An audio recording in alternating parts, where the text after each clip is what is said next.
An old man stunned everyone at the shooting range, but what made the recruiter freeze? Find out on Graceful Valor Stories. Old man brought a museum piece, the recruiter smirked, Frank didn't answer, just set his rifle down slow, steady, first shot, bullseye second, same by the fifth, the range had gone quiet, the recruiter walked over, frowning, then froze, stitched to Frank's rifle bag was a faded tab, U.S. Army Sniper School, if the story spoke to you, hit subscribe, we'd love to have you with us on Graceful Valor Stories. Frank Maddox didn't look like much when he pulled up to the range, dust trailed behind his rust-colored pickup, its tailgate held by rope and prayer. He parked in the far corner like always, away from the regulars who liked to talk gear and swap stories they barely earned. Frank didn't have stories, he had silence and a habit of showing up every Saturday before noon, rain or shine. He moved slowly, but not weakly, purposeful, intentional, like a man who'd measured out every motion long before he ever took it out of the truck bed. He pulled a worn leather rifle case, no stickers, no patches, just clean weathered hide with a brass zipper that had seen better decades. He carried it the same way someone might carry a folded flag, with quiet respect. Frank didn't wear camo or custom hearing protection, just a faded olive jacket, jeans, and an old army cap, the threadbare kind that didn't need to prove anything. He nodded to the clerk at check-in, signed his name in careful cursive, and walked toward lane 7. His usual, no one really knew much about Frank rumors floated around. Didn't he serve in Vietnam? Wasn't he Special Forces? I heard he trained snipers at some base out west, but Frank never confirmed anything. He didn't correct them, didn't add to it. Most people just called him the old guy with the steady hands, and that's how he liked it. He came here for the quiet, for the way the shot echoed off the hills, for the feel of breath, trigger, and stillness, the kind of focus that made the world disappear. He didn't come here to impress anyone, but today, someone was watching. What secret did Frank's sniper tab reveal? Stay tuned on Graceful Valor Stories. The sound of tires crunching gravel broke the morning stillness. A shiny black SUV pulled into the lot, spotless government plates, the kind of vehicle you didn't see often around this small-town range. Outstepped a tall, clean-cut Marine recruiter in wraparound sunglasses and a tactical vest that looked fresh from the catalog. Staff Sergeant Daniel Cruz, late 20s, confident, loud, the kind of guy who called everyone brother and clapped shoulders like he owned them. He was there on assignment.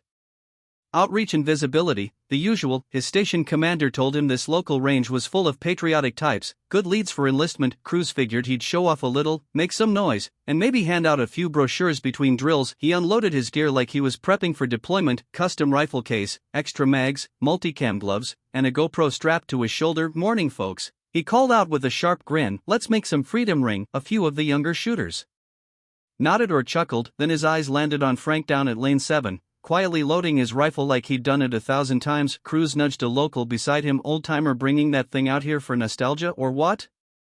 The man shrugged, that's Frank, comes every week, always quiet, shoots clean. The Cruz smirked, well, let's see if he can still handle recoil without rattling loose. He said it loud enough to carry. Frank didn't look up, just slid the bolt forward and waited for his lane light to turn green. Cruz took the lane 2 spots over from Frank and made sure everyone knew it. He called out wind conditions like he was briefing a mission, snapped the bolt on his rifle with exaggerated flair, even narrated his shot placements for anyone within earshot. Dead center, textbook, that's how we do it, gents. He paused to glance at Frank, who remained silent, his body still and composed. Frank wasn't using any modern gear, no bipod, no digital scope, no rangefinder, just a simple bolt-action rifle, iron sights, and steady breath. Cruz leaned back and muttered to a younger guy loading magazines, looks like he's prepping for a museum exhibit. The man didn't laugh, he'd seen Frank shoot before. Frank's lane light turned green, he exhaled slowly, then squeezed the trigger. Crack, the sound echoed off the berm. Clean, sharp. Cruz glanced sideways, unimpressed until the target returned. One clean hole, dead center. Frank didn't react, he chambered the next round. Crack, another bullseye. The group tightened. By the third shot, the guy next to Cruz muttered,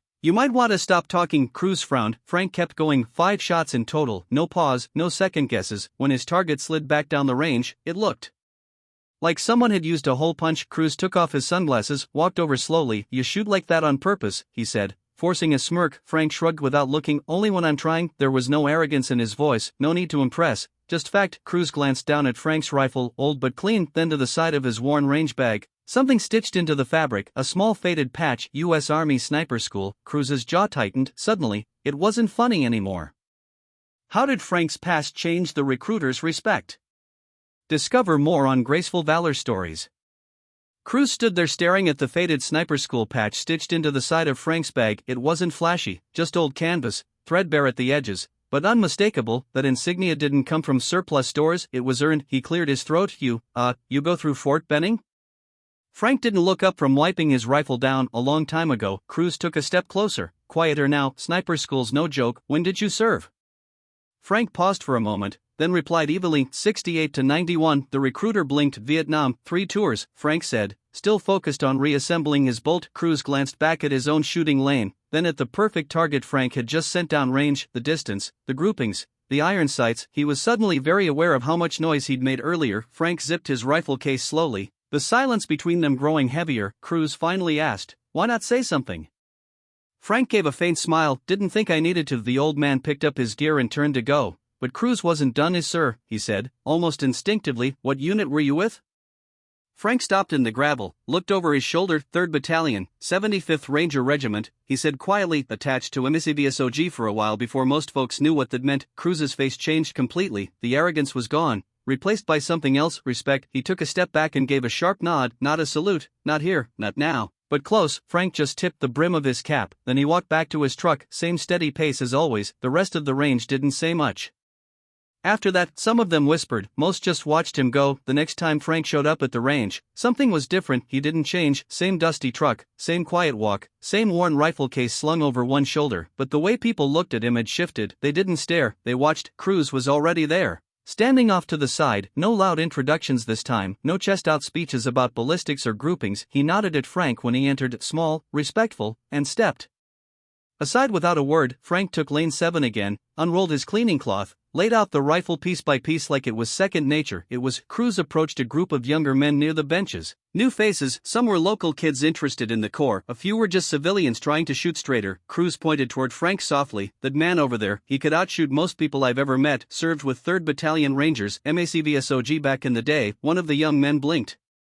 Wait, like real Black Ops? Cruz nodded. You don't ask those guys for stories, you watch, you listen. Frank fired 3 shots, no one spoke. Cruz walked over again, slower this time. Sir, he said, if you don't mind, would you maybe give the kids a few tips?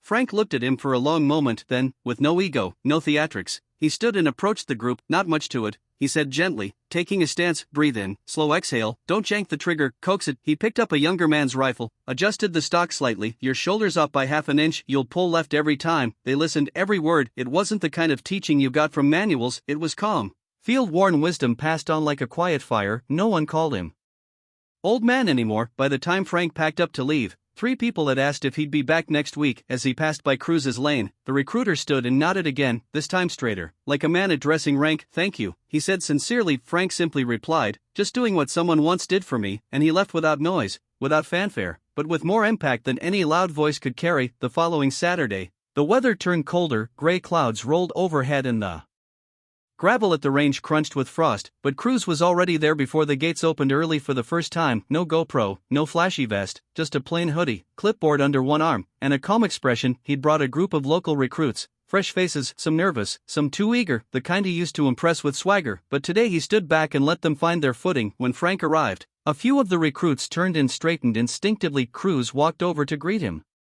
Lane 7's open. Frank raised a brow, smirking faintly. Imagine that. Cruz smiled. Got some new shooters today, told them to watch more than they talk. As Frank set up, Cruz gathered the young men under the covered benches. His voice was steady, respectful. You'll hear a lot of rules about shooting, a lot of technique, but the best marksman I've ever seen told me this last week. He paused. It's not about hitting the target, it's about why you're aiming in the first place. The recruits nodded. Slowly, they were listening now, really listening. Frank didn't interrupt, he simply took position in his lane, fired a round, then lowered his rifle and looked across the line of young faces watching him. He gave a slight nod, almost like passing a baton without ceremony. Cruz caught it. That day, no one asked Frank to prove anything, no one joked about his rifle, they asked questions, took notes, and when he finally packed up, Cruz shook his hand firmly with both hands, the way soldiers thank soldiers. Frank said nothing, he never needed to. It was the end of the month when Frank received the envelope, no return address, just a simple white card slipped into his mailbox. Inside was a handwritten note from Cruz. Some of the recruits are graduating next week, we'd be honored if you'd stop by. Just a small ceremony, nothing fancy, but we owe you more than you know. Frank almost tossed it aside, he'd never been one for public attention, but something in the handwriting, firm, deliberate, made him pause. The following Saturday, Frank showed up, not in dress uniform, not in anything special, just his usual jacket, jeans, and that weathered army cap. The event was held behind the range, folding chairs, a small podium, and a few flags flapping in the wind. Families, friends, and a handful of local veterans gathered quietly. Cruz stood at the front, looking sharper than usual, but his voice stayed grounded. He called the recruits forward, handed out certificates, gave each one a handshake and a quiet word.